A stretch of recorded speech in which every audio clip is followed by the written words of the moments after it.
welcome back to your own channel CSC Rengedia and I'm your English teacher Banerjee Pallavi।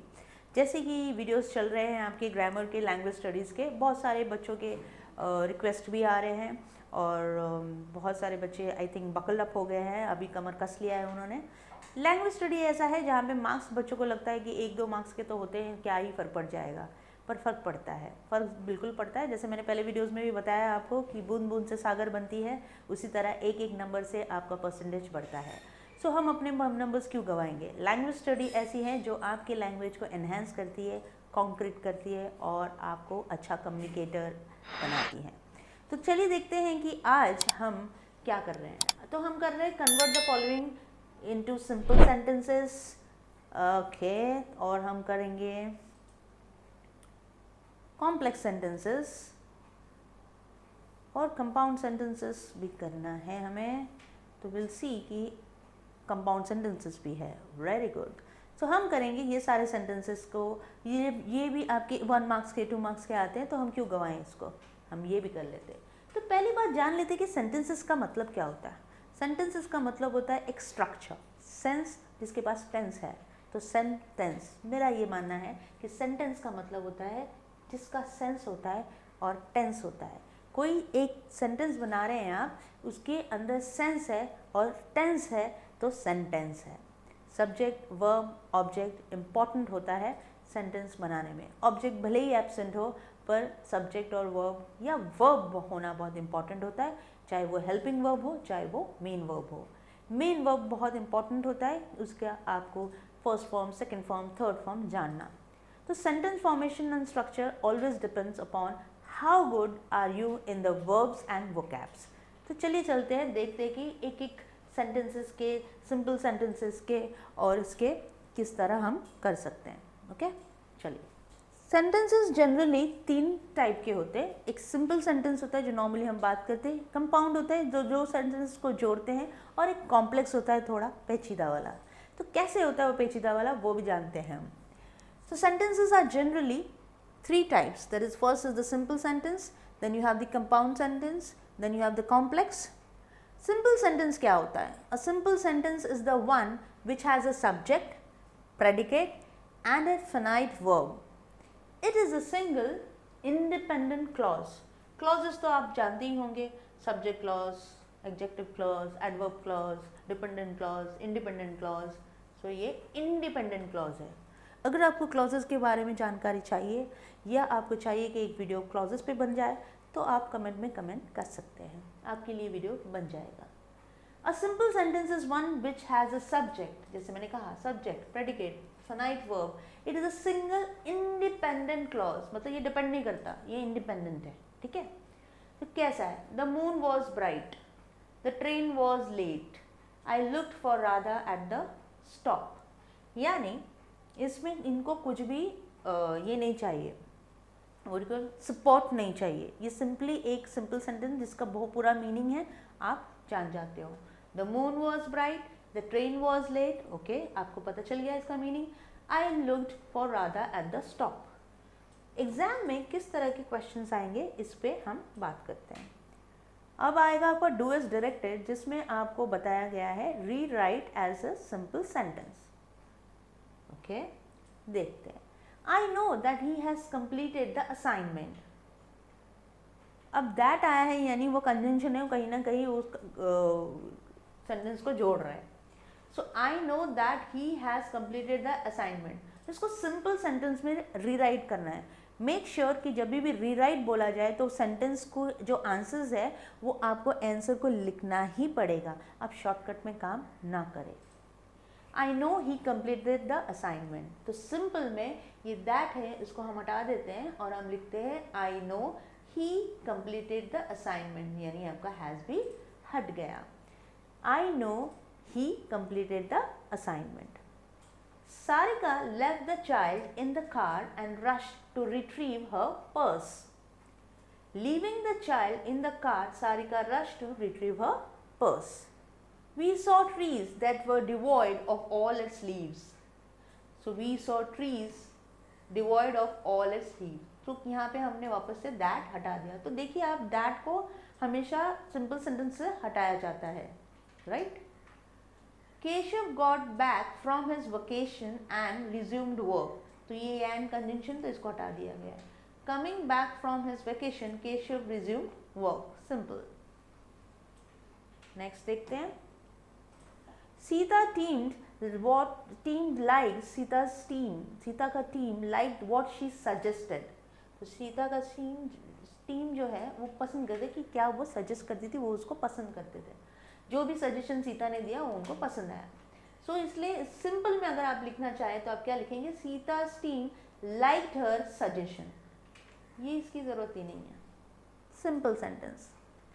N animal that is wounded is very fierce, that हट जाएगा, ठीक है। ये तो हो गया आपका सिंपल सेंटेंस।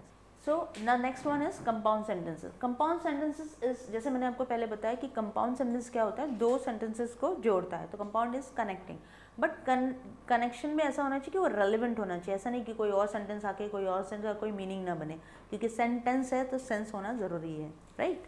अब देखते हैं, compound sentence is one of the one which is made up of two or more sentences, जैसे मैंने कहा दो सेंटेंसेस, दो से ज़्यादा भी हो सकते हैं, and is usually connected with one of these coordinating junctions. Coordinating junctions यानी कंजंक्शंस जो होते हैं, जंक्शंस किसको बोलते हैं, कोई जगह पे आके कनेक्ट होता है, तो conjunctions, and, for, nor, but, और, येट, सो, ठीक है।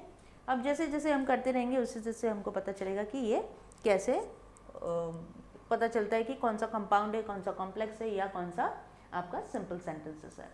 Now see here, Jatin waited for the train but it was late, train late था, वो वेट कर रहा था ट्रेन के लिए लेकिन ट्रेन लेट था, तो यहाँ पे ये लेकिन यूज हुआ है यानी बट यूज हुआ।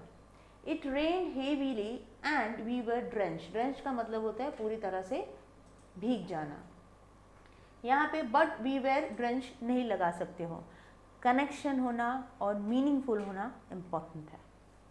रिया left before I arrive so I did not see her, so इसीलिए मैं उसे देख नहीं पाई या मिल नहीं पाई, okay. Now let's do some of the compounds, then will come to know exactly हम कितना समझ पाए।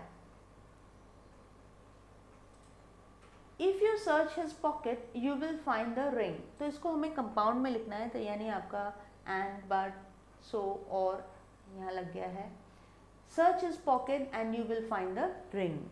हमेशा ये याद रखें कि जब भी आप सेंटेंस के कन्वर्जन करें या कोई भी सेंटेंस को पैसिव से एक्टिव करना या प्रेजेंट से पास्ट करना, जो भी है, वो टेंसेस की अलग बात होती है कि टेंस चेंज हो जाता है, पर meaning of the sentence change नहीं होना चाहिए। उसी तरह यहाँ पे भी आप मीनिंग चेंज नहीं कर सकते हो।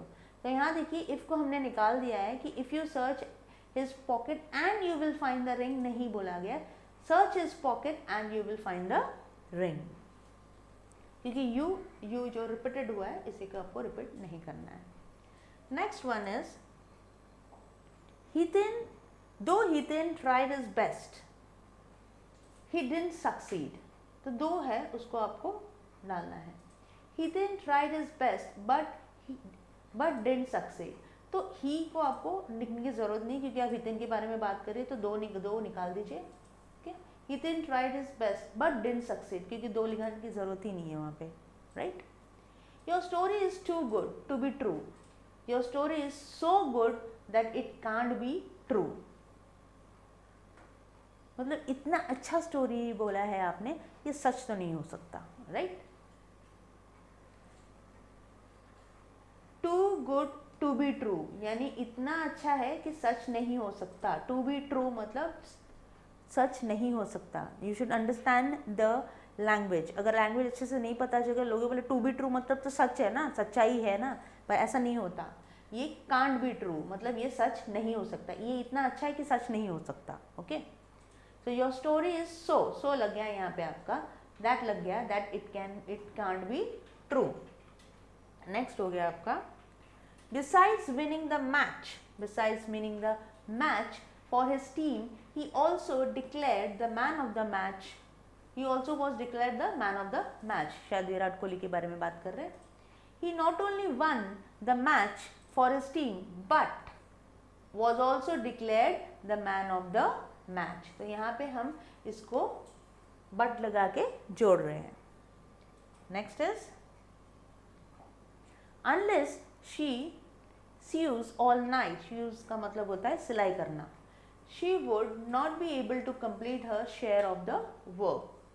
She has to sew all night, otherwise she would not be able to complete her share of work. Otherwise भी एक तरह का आपका कंजंक्शन है जो दोनों उसको कनेक्ट कर रहा है। तो यहाँ पे क्या कैसे कनेक्ट कर रहा है, अगर उन्होंने अपना काम पूरी रात भर बैठ के सिलाई नहीं की तो वो अपना काम नहीं कर पाएगी, अपना share of the work time पे कंप्लीट नहीं कर पाएगी।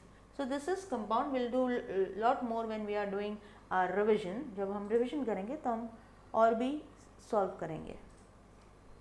कॉम्प्लेक्स सेंटेंस देखिए, कॉम्प्लेक्स का मतलब होता है कुछ चीज़ घुमा के बोलना, यानी थोड़ा मिस्ट्री वाला सेंटेंस होता है।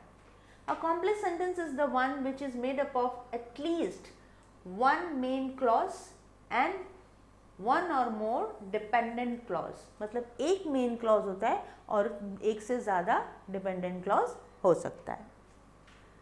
Usually connected with one of these subordinating conjunctions after, although, because, if, since, when, while, whenever, दो, अनलेस, वेयरएवर, एज, तो ये सारे यूज होते हैं। Let's see the examples. He turned home because he was tired. क्यों turn हुआ, क्योंकि वो टायर्ड हो गया था। Tony visited the Trevi fountain which is in Rome. तो सिंपल में अगर लिखना होता तो he returned home as he was tired बोल सकते थे, लेकिन हम उसको कॉम्प्लेक्स कर रहे हैं, इसी वजह से हमने because डाल दिया उसमें। Tony visited Trevi fountain in Rome बोल सकते थे, लेकिन हम उसको कॉम्प्लेक्स बना रहे इसलिए हमने लिख दिया which is in Rome. My mom smiled when I made dinner because she knew how inexperienced I was. So, simple में बोल सकते थे My mom smiled at me because I don't know to cook. But इन्होंने क्या किया इसको complex बनाने के लिए, My mom smiled when I made dinner because she knew how inexperienced I was. Inexperienced मतलब मुझे खाना बनाने की कोई ज्ञान ही नहीं है, मुझे खाना बनाना आता ही नहीं है, इसलिए मेरी मॉम हंसी, right. Let's see do as directed, इसमें कैसे है।